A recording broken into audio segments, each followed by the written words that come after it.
The first family video, part 1, left us in about 1953 with a photo of my mom, dad, and brother at Yosemite National Park. As I mentioned in that video, my dad's drinking is what led to his demise. This photo was taken in Lee Grand at what was named the Blue Room, one of 2 bars in town that Dad would often frequent. It was in the corner of an old and mostly abandoned hotel. That hotel, 65 years later, is still standing and is in about the same abandoned shape as it was back then, except that an antique store now occupies the bar area and most of the ground floor. Well, the bar's gone, so in some ways maybe we can call that progress. In the years before his accident, I guess when things were going pretty well, he bought another property in Dairyland. Now you may remember the name Dairyland from the first video. It's where my Aunt Jewel and Uncle Price lived. Anyway, I'm not so sure my mom was happy about that purchase. Dad would travel back and forth to that ranch, and as time went on, some nights he would not even come home. My brother, sister, and I loved going to the Chowchilla swimming pool, the plunge as they called it. We went there for swimming lessons, but mostly for fun. Sometimes Dad would pick us up and drop us off at the plunge on his way home from the other ranch. Many times, since it was on the same road, he would stop for a drink at another of his favorite watering holes, the Minturn Bar. When he made one of those stops, we never knew how long we'd be waiting in the car. This photo was taken in front of that bar. Sometimes we would be there into the evening, and he would bring us into the bar. I can remember times when there was another kid or 2 in the bar, and my dad, or the other dad or dads, would wager a beer to have us arm wrestle until there was a winner. I remember hating to be put in that position, and I also remember the disappointment on my dad's face if I lost. It was on the way home from this bar, in fact, that my dad's accident occurred in the wee hours one cold and foggy April 1955 morning. These were tough times for all of us after my dad's passing. Not only was there the shock and loss to deal with, but Dad has left us in very bad shape financially. He had taken a loan out on our Lee Grand ranch to buy the Dairyland property. Oh, by the way, I should clear up when I use the term ranch. I'm talking about 60 to 80 acres in Lee Grand, and not some huge cattle spread. And Dairyland was probably about 80 acres as well. That's small potatoes in the scheme of things back then. Anyway, through his drinking years, he had let things go to the point that there was no income from either of the properties, and the debts had not been paid. I remember that my mother was frantic and unable to keep up with her shop for a while. What income there might have been was meager, to say the least. I also clearly remember when a crowd of people descended on our property to attend an auction of all the farm equipment. It was not only embarrassing, but they took that Ford tractor that I'd learned to drive on, plus other possessions we used for tools or to play with. We lost the Dairyland place, and I'm sure my mom said good riddance to that piece of history. I later learned that she had discovered my dad was having an affair during his many trips back and forth to that property. Mom was able to work out a deal where we kept the house on a few acres, and the 4 of us started fresh from there. Mom worked all day, every day in her beauty shop on the property, and my brother and I did odd jobs and farm work where we could at that age. I remember once when my mother took my brother and I to pick cotton at a field 4 or 5 miles from our house early one morning. Well, I was in that field for 2 or 3 hours, and I said to myself, this is not for me. So I laid my sack down and I walked all the way home. Mom saw me coming up the drive and she asked, "What's up?" I told her, and she replied to me by saying, "Get in the car right now. She drove me back to the field without any lunch, and I never quit again. During those early career days, I picked tomatoes, I picked peaches, I picked up almonds that had fallen around the trees. I worked in the almond huller. I lit smudge pots, vaccinated turkeys, and many other things to put a few bucks in my pocket.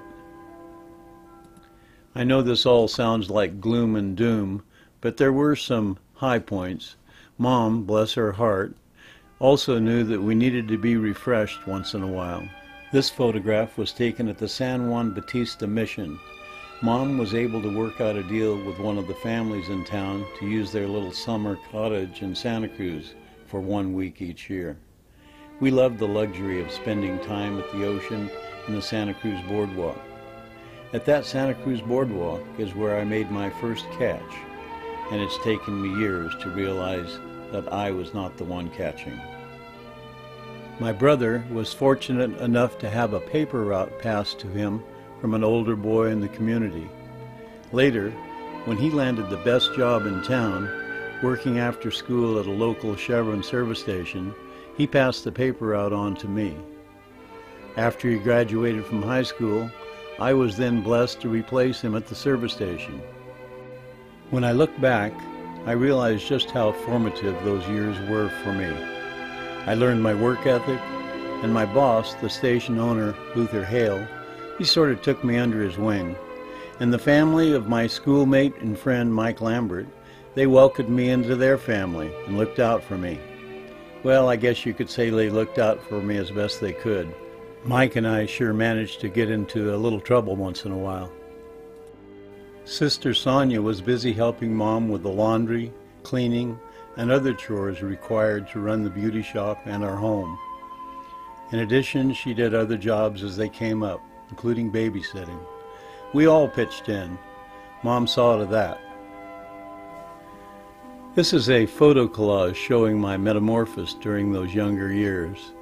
I must admit, as I look at these photographs, I wonder who that little guy is, and I marvel at the fact that he survived almost 76 years. As I work on this project, we're in the early stages of the 2020 COVID-19 virus pandemic. I'm sure you've heard of it by now. As I speak, we have just over 132,000 deaths in the United States. How will all this play out? How many deaths will there be? I'm living right now, that part of history that you probably already have the answer to. The family movies begin now with an old film of that Chowchilla plunge I spoke of earlier. I have some great memories of those times, but those memories are from after I first sat on the edge of the pool bawling, afraid to get in the water. I remember how intimidating that high dive board was. I was envious of my brother who accomplished it right away, but eventually I first jumped off and then I dove off.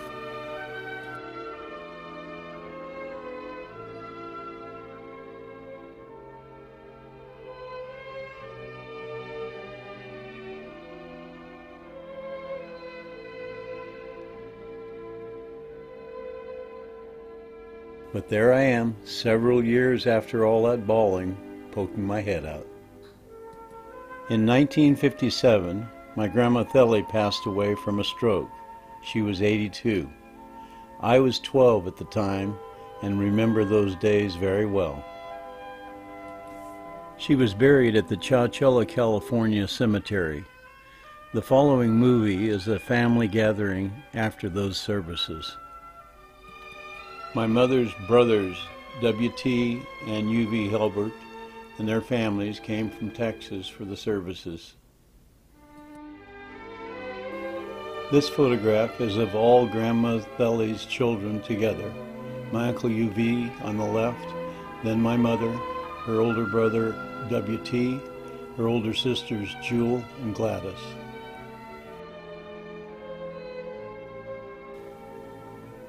My aunt has figured out a way to keep my younger cousins and probably some second cousins busy.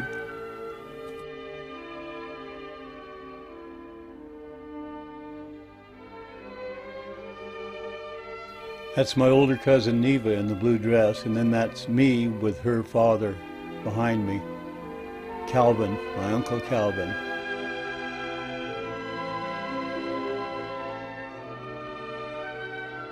And that's my 1 year younger cousin, Dennis Helbert, in the little jacket there.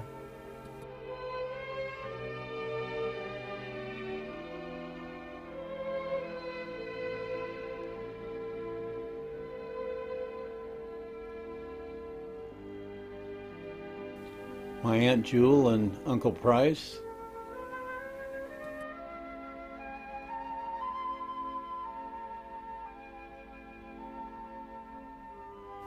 And their son Wendell in the brown jacket that I've spoken of. Okay, now let's have some fun. This is Cousin Wendell showing off his water skiing talents. We were lucky enough, since he had a boat, that he would take us out water skiing once in a while. The following is a movie clip of one of those adventures. There's Chad waiting his turn. I'm walking up from somewhere, and then Wendell takes off on his single ski to show us how it's done. We really hadn't skied before.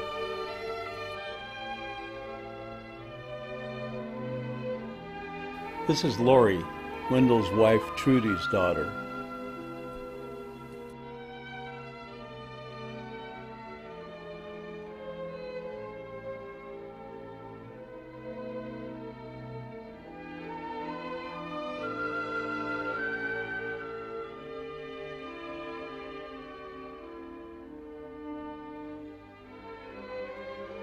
Here we are coming into shore with Trudy driving the boat. There's Sonia. She gets a couple of cameo shots here.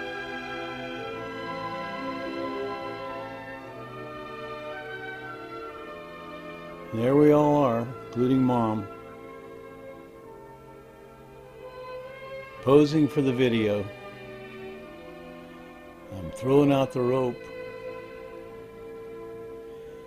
rowing us to shore.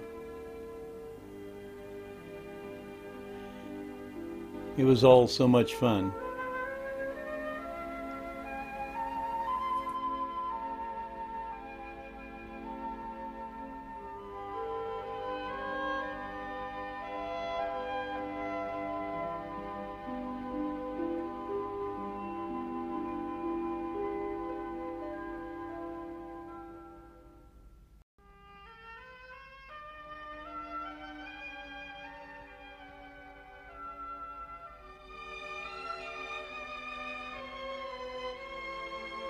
Little did I know at the time that some years later I'd end up on that same lake with a houseboat that I built or refurbished and my own ski boat. I'll show you those photographs later on.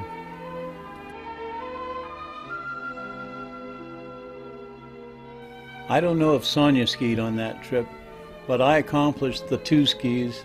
But Chad was a different story. He accomplished the single ski. Oops, he couldn't get it up to shore.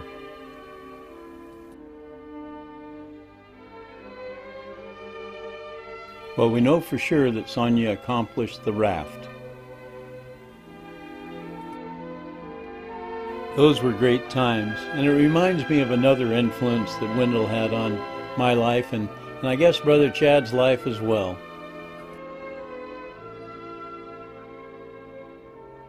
This is a photograph of me and Chad. I was 4 and he was 6, sitting on Wendell and a buddy of Wendell's motorcycle at the Dairyland place years ago. When Chad was about 13, he bought an old red Cushman motor scooter that he had for about a year, and then I bought that Cushman from him and I delivered papers on it. Well, that worked out so well that I went and bought a new Cushman, which you see in the photo here. Since then, I've had motorcycles all my life. In 1959, the 4 of us headed out on a road trip to visit relatives in Texas. As you'll see, the only film that seems to have survived from that trip shows Boulder Dam and then us passing through Las Vegas. but I certainly have some memories.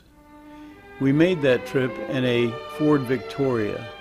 I think it was a 1952, similar to the one in this photograph. Since we lived on a farm, at that time you could get a driver's license when you were 14 years old. I think Chad was about 16 at the time, and he would take turns with Mom driving. I believe I was right at the 13 turning 14 age and didn't have a license yet. At least I don't remember being allowed to take the wheel. But maybe I should have. The most indelible memory I have of that trip is one dark evening when my mother was driving and Chad was getting some sleep in the back seat. We were on a flat stretch during the trip, probably somewhere in Arizona or New Mexico, and Mom started to pass another car. We were right beside the other car she was passing, and she had hit the passing gear and was giving that flathead V8 everything it had, but it was not moving past the car on the right, and it was too late to pull back. Two bright headlights were coming straight at us, and the driver was laying on the horn. Just in the nick of time, the car we were passing pulled slightly to the right, and the oncoming car ran two wheels off to the side of the road, and we slipped through the opening. Mom had frozen at the wheel, just like a deer in the headlights.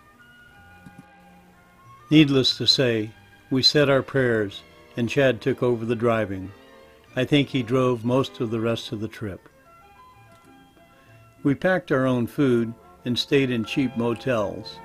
Another memory I have is Mom having a hot plate to cook the food on, which was not allowed in those motel rooms. More than once, she blew a fuse which affected more than one room. The manager would yell, "Who's cooking in there?" We all kept silent and ate the food cold. It's strange that what I mostly remember about that trip are the scary events. However, my very best memory is spending time with my cousin, Don Helbert. Don was the son of my mother's older brother, W.T. Helbert, who is pictured here. This is Don's high school graduation picture. You can see the likeness to his father. Don was the elder of the younger cousins, and we all revered him. He's behind me in this photo with his hands on my shoulders. Don was about 20 when we visited Texas. After he'd shown me around the massive ranch, and we'd seen the air-conditioned cotton pickers and tractors and such, I could tell he was sort of wondering what to do with me next. He asked, "If you could do anything you wanted to do right now, what would it be?" I thought for a minute and I said, "Well, you know, I saw that motorcycle in your garage. Do you think we could take a ride?" Now, I knew the motorcycle was buried in the garage with dust all over it, and I told him I didn't want it to be a hassle. But he thought for about a second, and he said, "I can make that work, but first we need to take a ride to town." We drove for a while before I found out he needed to go buy a new battery, something he probably hadn't planned on doing for a while. Anyway, he got it running, and I had my ride on the first real motorcycle, a 1957 650 Triumph, similar to the one pictured here. He gave me a driving lesson and let me get at the controls while sitting behind me. What a special guy he was, generous, compassionate, and a leader. Later, when he was 28, Don took his own life. We were all devastated, shaken to our fabric. How could this happen? How could our hero be gone? For me, and I'm sure for all of us, it was such a horribly difficult marker of the uncertainty and fragility of life, all of our lives. This photograph is of my sister Sonia and Don's younger sister Brenda. I believe it was taken during the same trip. Brenda has often said that Don was her everything. Rest in peace, you wonderful man. You have shown us a truth that is beyond words.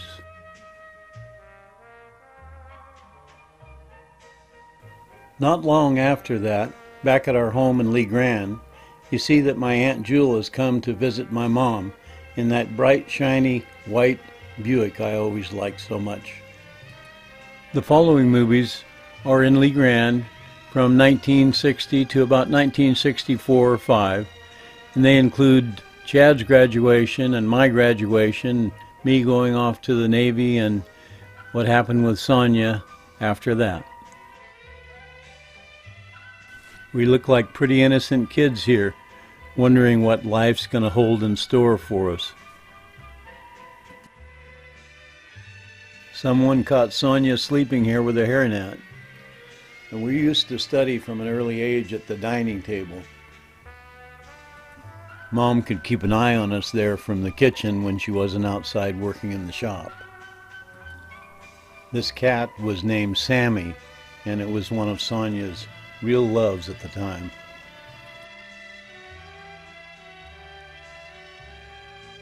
I remember well that awful looking linoleum floor that we had in the living room. Eventually, we did get carpet.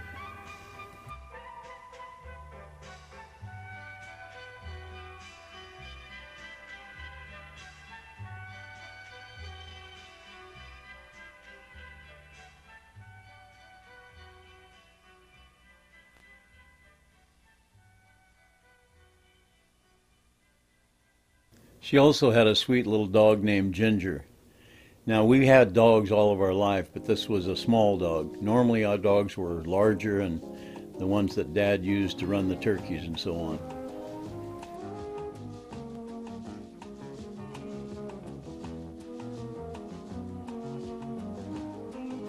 Sonia spent a lot of time at that dresser in the bedroom that she shared with Mom early on.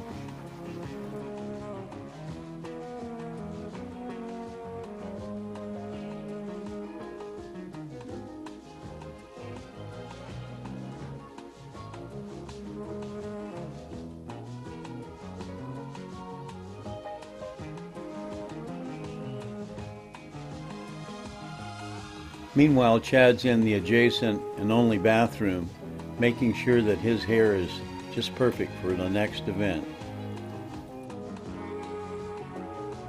Our house was a very small 2-bedroom, which was located about a mile from town.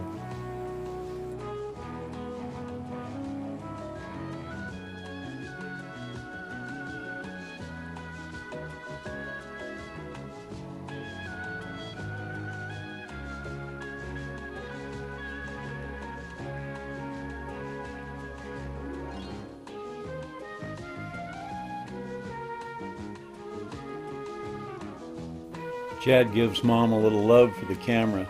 Those were happy days.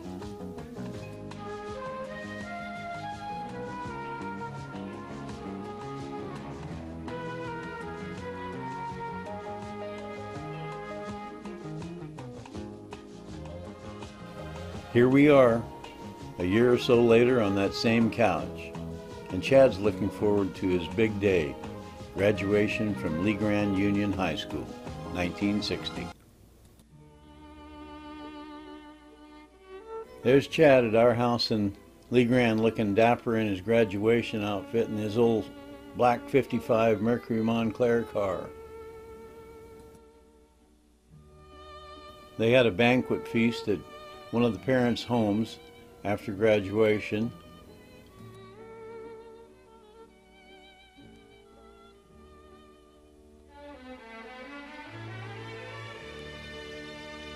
There's Charlie Locke with the glasses and the black jacket. He's not with us anymore. He was killed years and years ago in an accident. He was talking with Mrs. Kaufman, a teacher, and Peggy Kaufman's mother.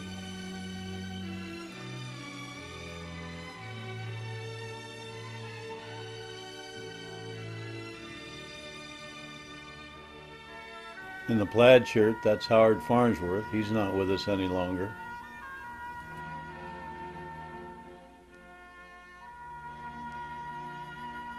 Here's Chad with his arms around a couple of girls. That's Carolyn Wallace on the left. I'm not sure about the one on the right, but it looks like they're having a lot of fun.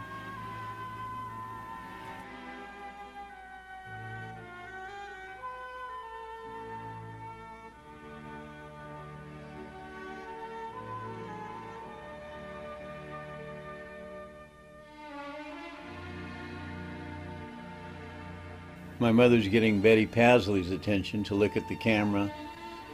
She was a classmate of Chad's and passed away recently. Rest her soul. She was married to Lincoln Clendenin, a friend of ours.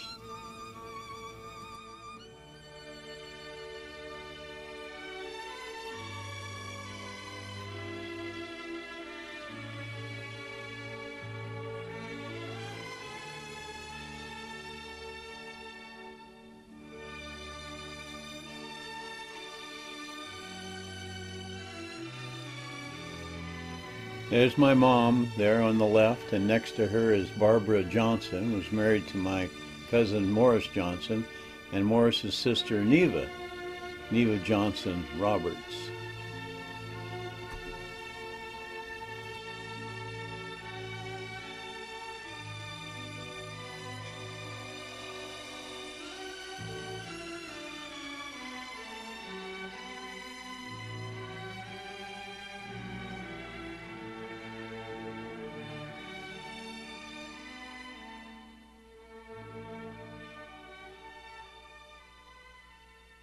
Chad's looking pretty happy here.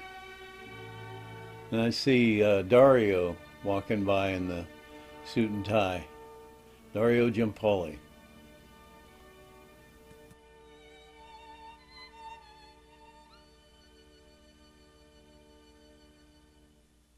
I bought this old 1946 Chevy when I was 14 years old, and I overhauled it and painted it, and it didn't have a grill, and I put that grill in it, that ugly grill. And those bumper stickers are from a trip that I took my mother and sister on up the Oregon coast. This was after Chad went off to college. I paid $75 for that car, and I can remember hoping it would make the trip, but it made it fine. Well, there's that study table again. By now, Chad's been off to Fresno State College, coming home some weekends and studying at that table, but now with the girl that he's met at college, Pam. Pam was to become Chad's wife. Unfortunately, Pam's life was to be cut short. She died in her late 20s of a brain aneurysm. Another horrible experience for our family and a devastation for my brother Chad.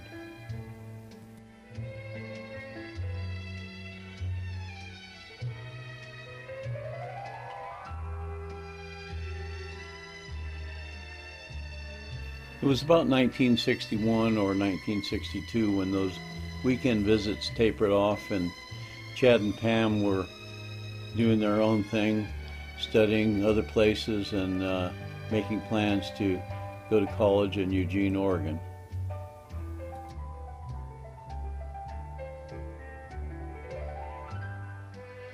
Those were good times. I was busy studying in high school and working every day at the Chevron service station after school and on the weekends.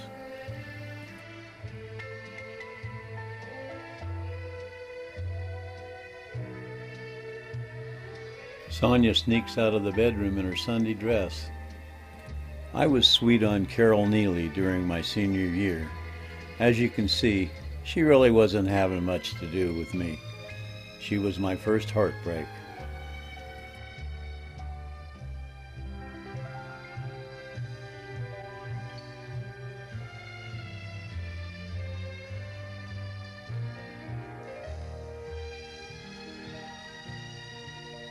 At some point, Jim Turner spent what was maybe a little too much time at our house. He was courting my mother at the time.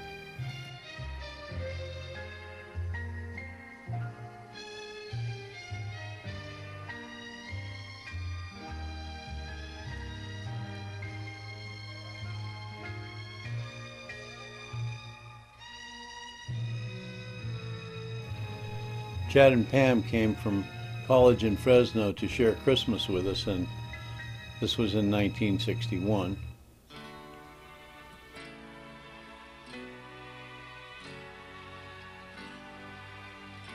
Of course, I have to have that cigarette hanging out of my mouth. I gave that habit up long ago, that nasty habit.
I sort of remember that Jim gave my mother a watch that Christmas. Well, whatever it was, I'm sure she was thinking, well, I'm just getting into this deeper and deeper.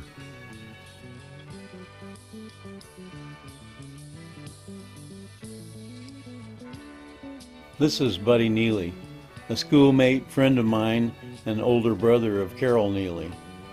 Buddy passed away many, many years ago and after serving in the Vietnam War.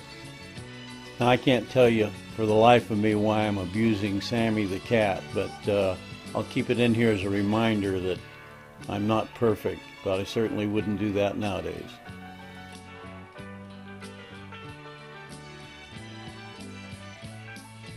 This is another buddy, Ernie Bagwell in the white jacket, and that was Joel O'Hagan. I still see Ernie. And then we had a clip that went by David Fullerton. Lord only knows what's happened to him.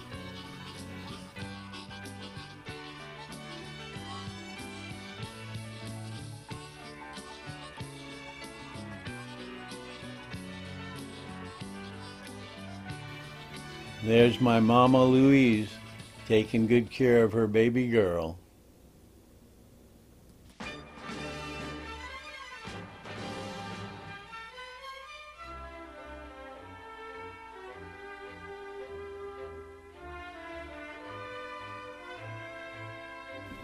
Here's Sonia, about those same days, having fun with her childhood friend Karen Cook. I'm not quite sure what they're doing. Someone's packed to stay over, or they're going on a little trip, but they're doing a little show off or show and tell. After all the years, Sonia and Karen are still in touch.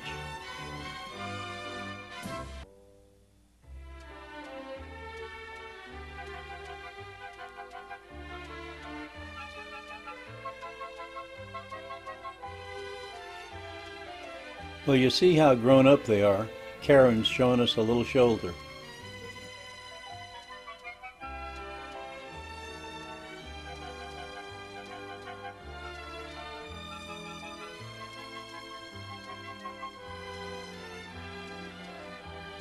The kids are leaving the nest. Chad's already gone off to college, in fact, and Clint's getting ready to graduate from high school. And Sonia just can't wait to get away from home. It's 1962, graduation time for Clint. There we are that graduation day at school, and they're getting things ready, and there's Mike, my friend Mike, and Mary Jo, his high school sweetheart. There they are again, and there's Mr. Torrey, who's our physical education instructor. He is a little bit full of himself. I'm not sure who that is with Mike and Mary Jo, but it looks like they're having a little fun.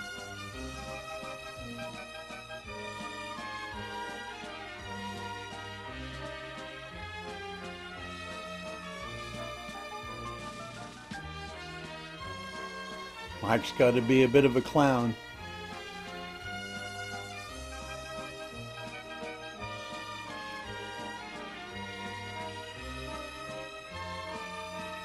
And there's Mr. Gary, our high school principal.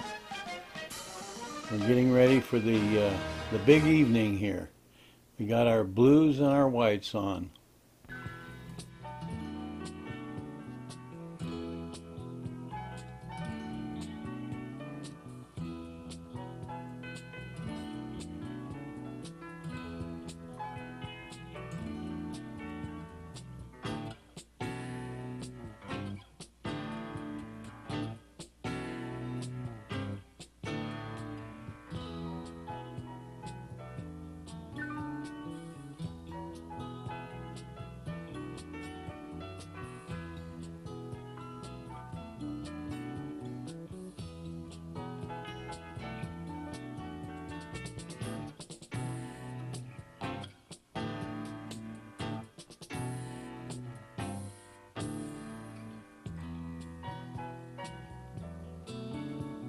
There's sweet little Donna Sue Hale Ryman with her big smile.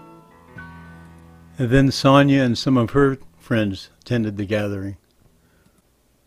This is some of the last and not so good video of me inside the Lee Grand home before I venture off to the Navy. But before we get off into that story, I wanted to tell you about a very nice thing that happened to me last year in high school. Each year, the Merchant Marines offered an essay contest for high school students. I don't know if they still do that or not. But this year, I wrote the essay, and I won. At least I won one of the top prizes, which was a trip to the Seattle World's Fair, and I rode there on a Merchant Marine vessel. But before that trip, I had an opportunity to attend a Candlestick Giants game and had my photograph taken with the famous Willie Mays. I treasure that photograph in those times. This is a bit of film from that Merchant Marine voyage from San Francisco to Seattle. I participated in that experience with another one of the winners. They really rolled out the red carpet for us.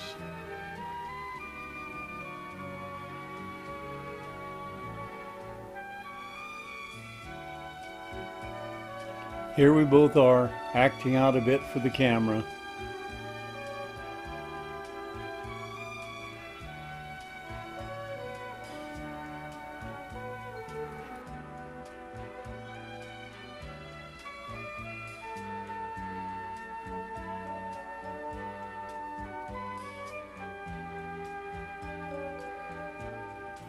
From the crew to us, it was yes sir this and yes sir that.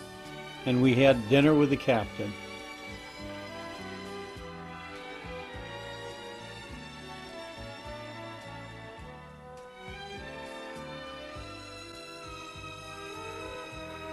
We were treated to a trip to the top of the Space Needle, that construction that was made specifically for the 1962 World's Fair.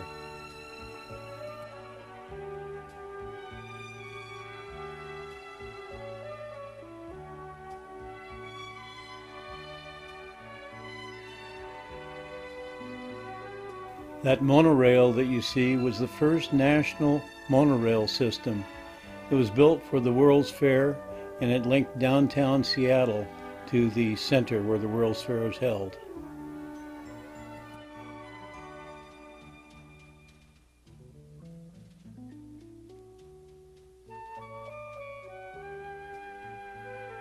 I'm sure it seems like nothing now, but it was certainly a spectacular feat back in those days.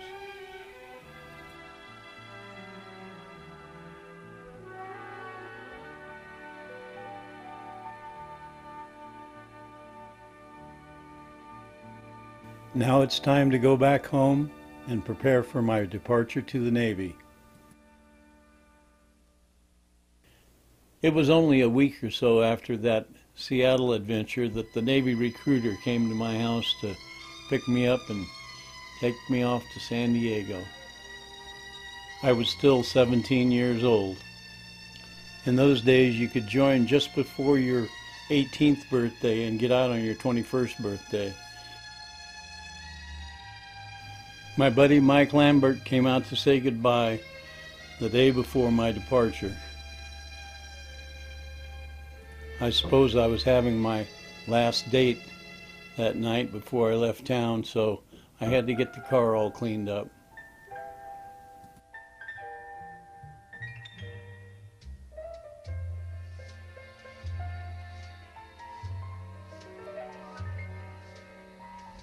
Here Mike puts his signature on the movie.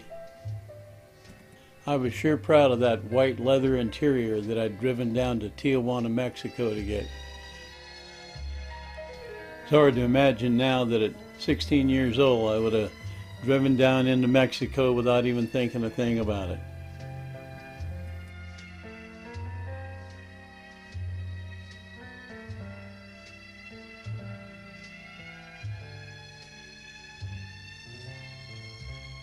I remember the day before departure, we spent some quality time at Lake Yosemite.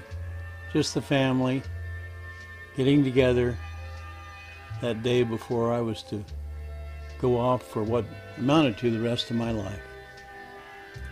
Sonia's good friend Karen Cook came along as well. And then that next morning, like a whirlwind, the recruiter was there in that old gray 58 Ford station wagon, swooping me up, taking me out Lee Grand Road to Merced, to eventually get on a bus and go to San Diego and start my basic trading. Well, it wasn't like training for the Marines, but I can tell you it was no piece of cake. After my hair had been cut to the scalp and I'd endured about 3 months of intense training, we finally had our graduation. As Mom looked on, she said, "Look, my Clint, he's the only one in step." After the graduation ceremony, and for the first time in 3 months, I was allowed to leave the base. Mom, Jim, and Sonia took me to the Balboa Park Zoo. It was nice to be out among civilization again.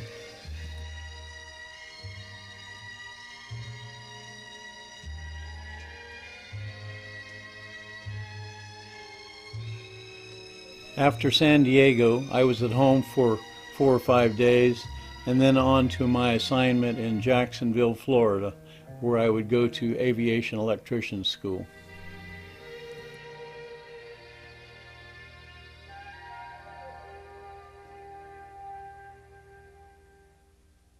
These were some of my buddies in the barracks. Certainly a lot more relaxed environment than basic training was. I learned a lot, met some friends, and started growing up a bit.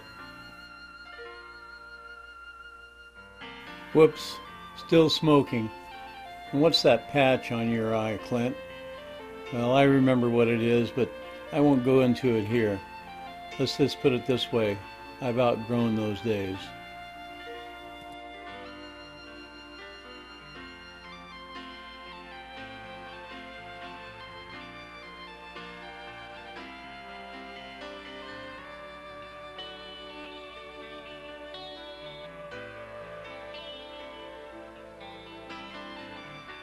The fellow in the lower part of the frame is Kurt.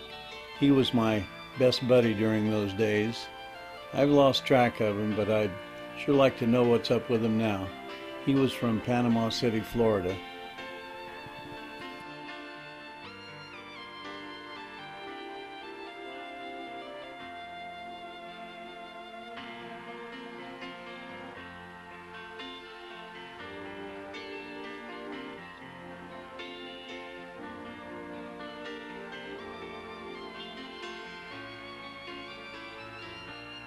I was training to work on fighter jets.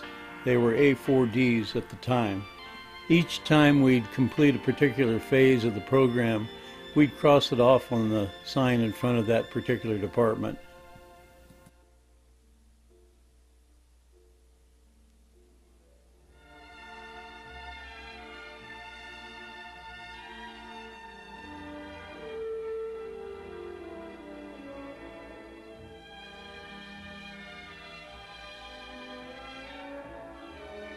I had sold my old Chevy for a little bit of nothing and saved a few bucks and picked up this used 1955 Plymouth with a bad engine, and then got an engine at the junkyard and replaced it in this Plymouth. This is movies of some of the aircraft we were working on.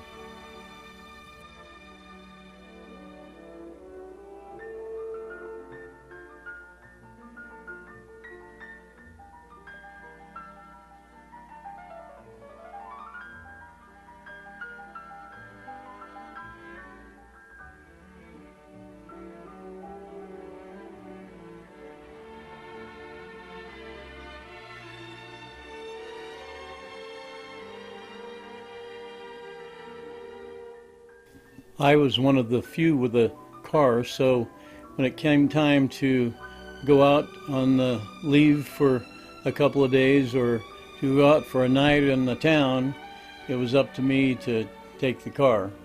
Now, sometimes I had someone else do the driving.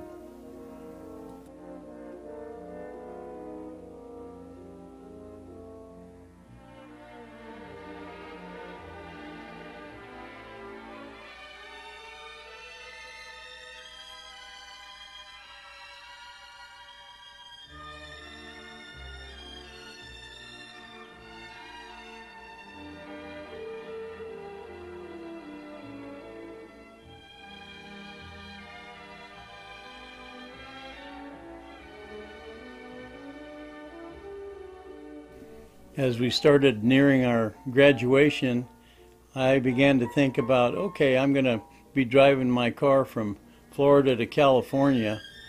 Who can I take with me along the way and drop them off in their state and make a few bucks on the trip?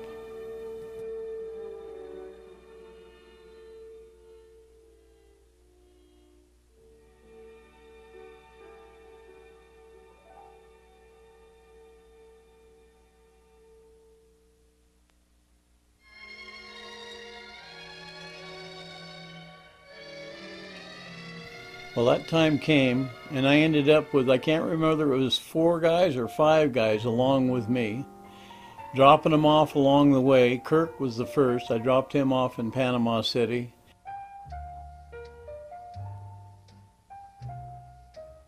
I believe the next drop was Louisiana, then Texas, then there was someone in New Mexico, and another fellow rode to California with me.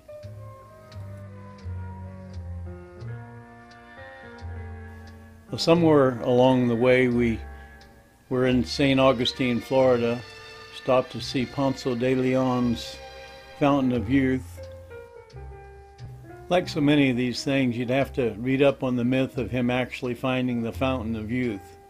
But who knows? I have to admit it's a nice thought. Well, I'd take a sip right now.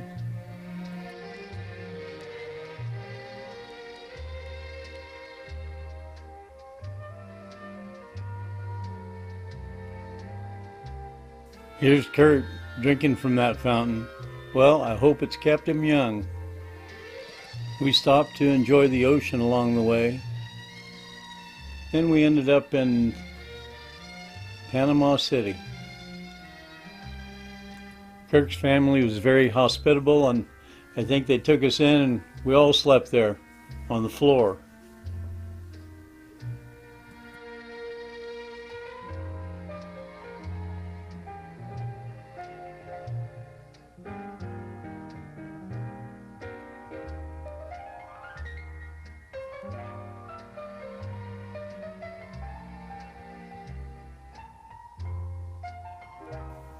Time to hit the road. A lot of driving yet to do.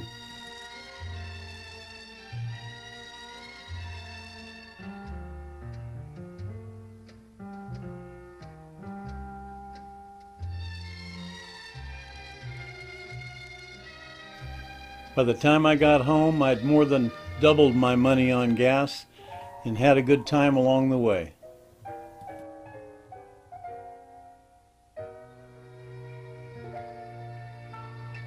Well, there was no need to worry about being swept off an aircraft carrier. I was assigned to Naval Air Station Fallon, Nevada, which is about 80 miles east of Reno. The base only had about 200 resident personnel. Squadrons would be deployed into the base, flying their A-4D jets and doing target practice and strafing and so on. I worked on those A4Ds once in a while, but mostly they had their own maintenance crew that came with them. I was assigned to a couple of helicopters and a Beechcraft and then a cargo plane that we had. It was only about a 3.5-hour drive to home, so I made that trip periodically. I'd picked up an old '55 Chevy after the Plymouth gave out. My cousin Lenny, my dad's sister's oldest son, had also joined the Navy. He came to visit a couple of times when I was home on leave. Sonia is at home alone now, enjoying periodic visits from me from the Navy and Chad coming home from studying at college.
I remember those old world encyclopedias.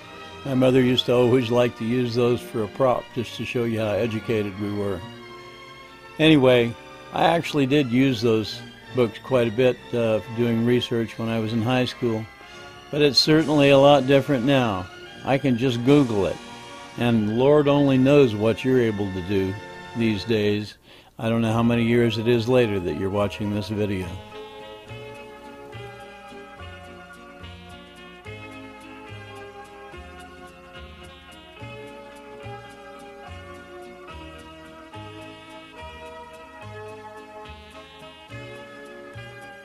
It looks like we're all home for an Easter visit. Sonia's all dapper and dressed up anyway. She's told me that she remembers that dress and she really loved it.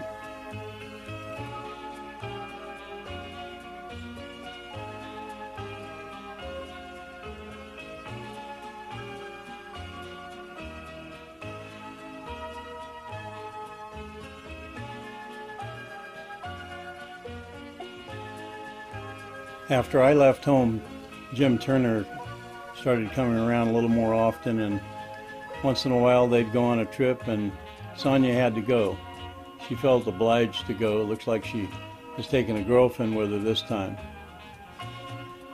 But as you see, she's not very happy about the situation.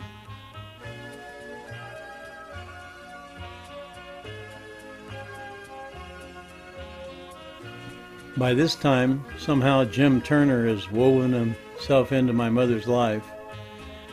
They actually got married and were married for a couple of years until she decided it was time to kick him out. I have some nice memories of Jim, but mostly I remember just how overbearing he was. And I'm sure that's what happened with her.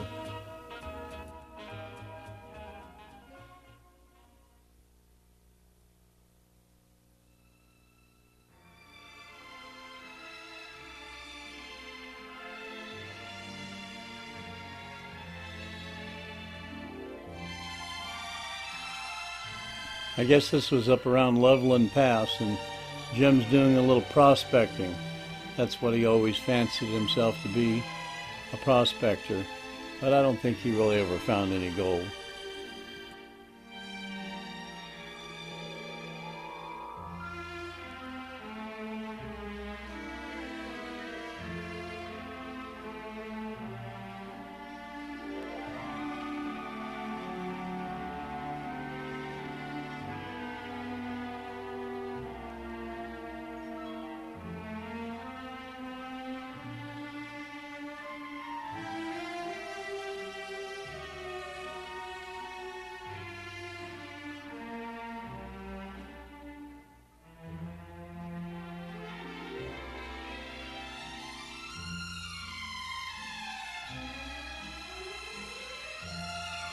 If someone's found a snake here, my hope is that they didn't kill it.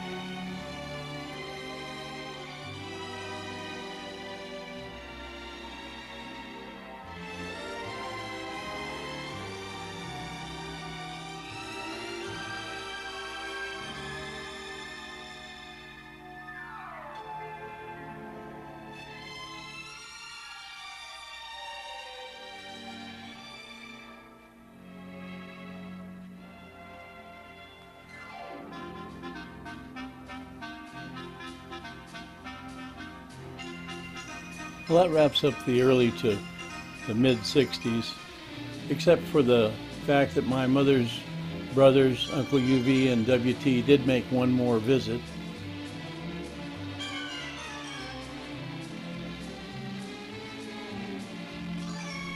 I was still in the Navy at the time, and I don't remember seeing them, but Mom always loved her brothers and their families when they came.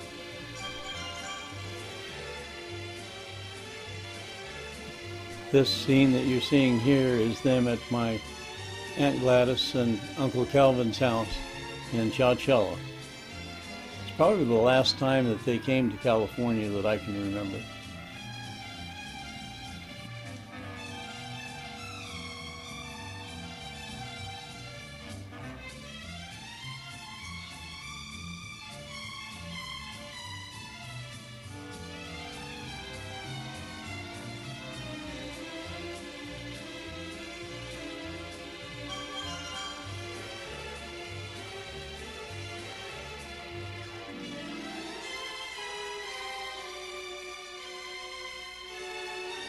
Well, everyone's saying goodbye. That's my Aunt Little that just waved, and that's my mom with the sling on. She had broken her arm about that time. And here, I guess this is Christmas morning. That's Roddy, Neva's, cousin Neva's son, opening a present.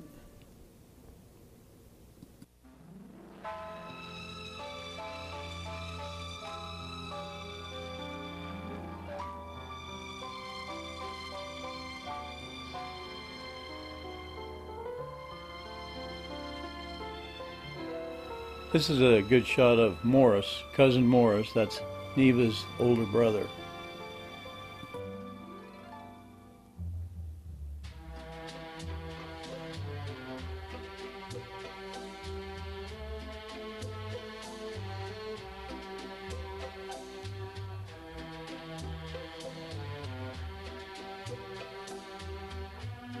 The other children there are Morris and Barbara Johnson's children. And the other fellow there is Bobby Meadows, who was Neva's first husband and Roddy's father.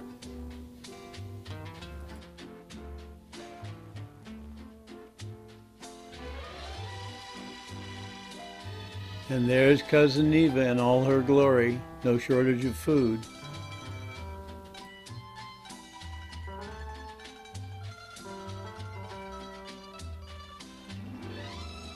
My Uncle Calvin in his favorite chair, his favorite place. I can remember him sitting there in sock feet and popping the bubble when I blew a bubble with my bubble gum.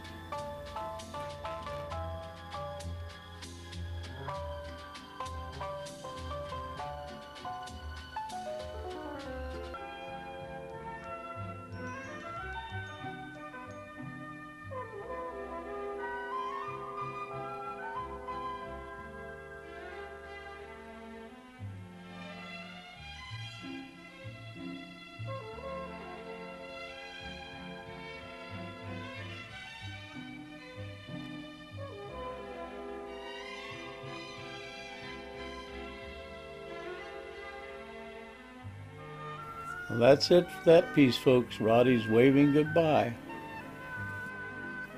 I was discharged from the Navy in 1965, and I got married shortly after that. Sonia graduated high school in 1966, and she got married in 1967. By that time, Chad and Pam had transferred to the University of Oregon in Eugene, and they were married. Those were first marriages for all of us, and Sad to say, none of those partners are still living.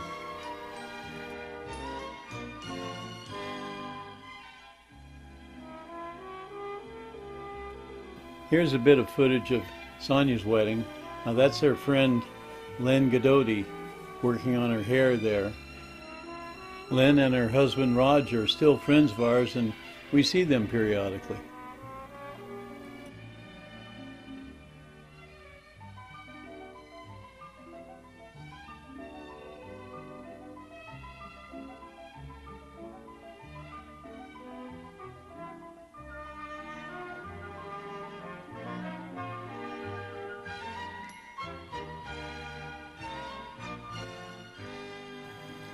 Sonia married her high school sweetheart, Troy Harkreader, in 1967. They had one son, Kevin Harkreader. Unfortunately, Troy was killed in an automobile accident in 1985.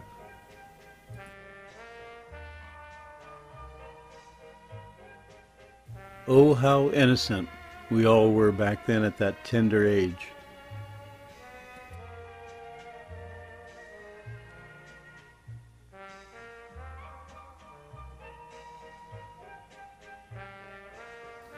I'm not sure if that's the marriage certificate or a copy of the vows, but no one seems to want to hold it.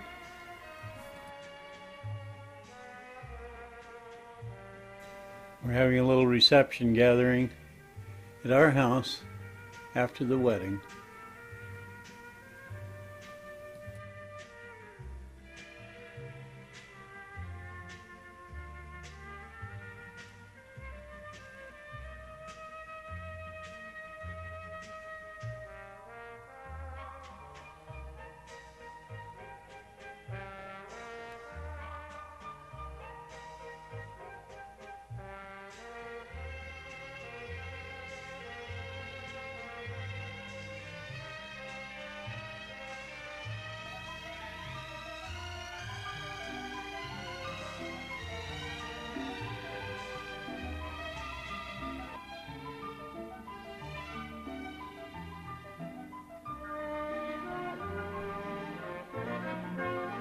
This was my wife, Claudia.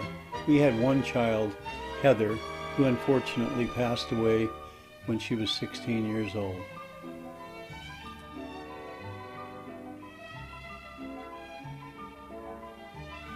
Looks like Sonia and Troy are having fun with the traditional cake feeding exchange. At least they weren't jamming it in each other's mouth. Troy joined the Army, and they were off to Germany shortly after they were married. That's where Kevin was born.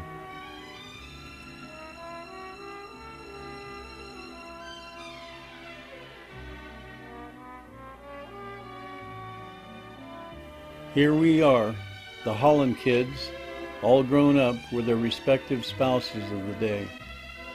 That's Chad on the left, and then Pam, and then Sonia and Troy, and me and Claudia. And here we are again, enjoying Christmas sometime in the late 1960s. Little did we know what life had in store for us. Chad and Pam had moved on to attend the University of Oregon in Eugene to study psychology. From there, they moved on to San Francisco. After Pam's untimely death, Chad wandered through life a bit before settling with Leslie, his wife of over 30 years. They have one son together, Taylor Grant Holland. This is a 2019 photo of Chad, Leslie, son Taylor, and his significant other, Zoe. Also, Leslie brought her son, David, into the marriage. They're pictured here in a recent photo. I mentioned that Troy and Sonia had a son together, Kevin. She later was blessed with a daughter, Shari Scott. This is a photo taken in 2019 of brother Kevin and sister Shari at Shari's wedding. Kevin and his wife Lindsay, who have recently divorced, have two lovely daughters. The oldest daughter's name is Kenna, and the younger daughter's name is Peyton. Shari has a son named Lucas Kiley, shown in this photograph from a few years ago. Sonia is happily partnered with Bill Lynch. They all call him Papa, the same way my mom always referred to her father. Here's a photograph from a couple of years ago showing Bill and Sonia, all three grandchildren, and then there's me holding my little dog Toby. As for me, my wife Claudia and I had not been together for many years prior to our daughter's death, but the dreadful experience brought us back in touch in a different, meaningful, and comforting way. Claudia passed away in 2017. My life has taken me down many roads in many countries of this world, and I am blessed now to have found the road home. I'm engaged, would you believe it, to a young, vibrant woman from where? Lee Grand. Can you believe it? Monica is the daughter of a childhood playmate. Anything is possible. Okay, I know you're thinking, well, finally this thing is over. Well, almost. Remember in part 1 where I said as kids we always played that Disney cartoon at the end of the evening? Well, guess what I found? Same cartoon, but in much better shape. Picture yourself in a small room with a sheet over the window, watching this cartoon over and over again. It's all we had. And look what you have now. And by the way, those photos you just saw, which I used as filler so I could talk a bit, were of the houseboat I promised that I'd show you that I made early on. And then there was one shot of Chad as a police officer by his little car. That was a short-lived career for Chad. I think he just decided it wasn't for him. Now have a look at this cartoon. It's an antique. They don't make them like that anymore. Maybe that's a good thing. At least it gives an idea of those times.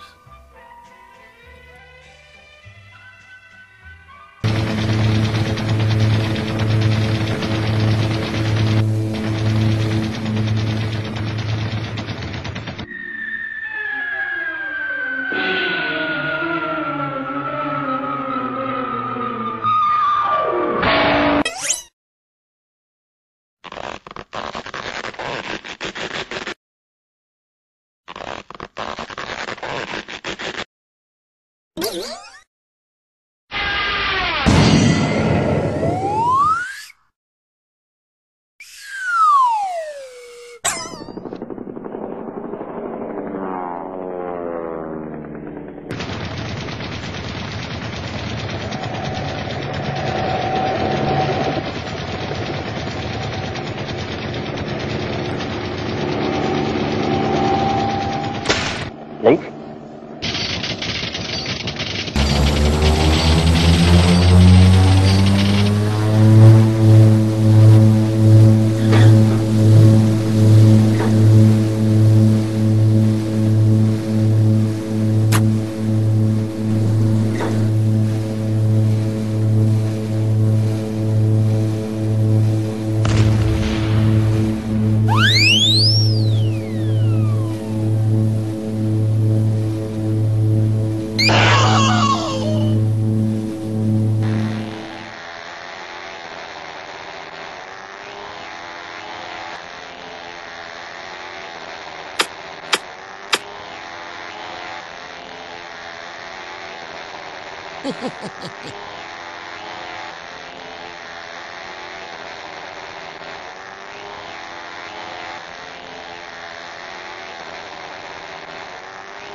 Well, thanks for taking this adventure with me. As I mentioned in the first video, my idea here was just to incorporate some way the old family movies into something that maybe could be passed along to future generations. I know that it has holes in it and it's not comprehensive, but at least it'll give you an idea. And I hope those that are here now, Taylor, Kenna, Peyton, Lucas, will take these videos and pass them down, and then ask that their children pass them down, and keep this going for a while. Somewhere along the line, how many years from now, hundreds of years from now, maybe someone will come up with these and say, wow, that was an interesting time. But then again, maybe after they leave my hands, they're not going to go anywhere, but at least I've put them in some form where they can, and that was what was important to me. The most important thing is that just like Mickey and Minnie, we end it with love. That's where it starts, and that's where it ends. Cherish each day. We all know they're numbered. And now, that is the final end.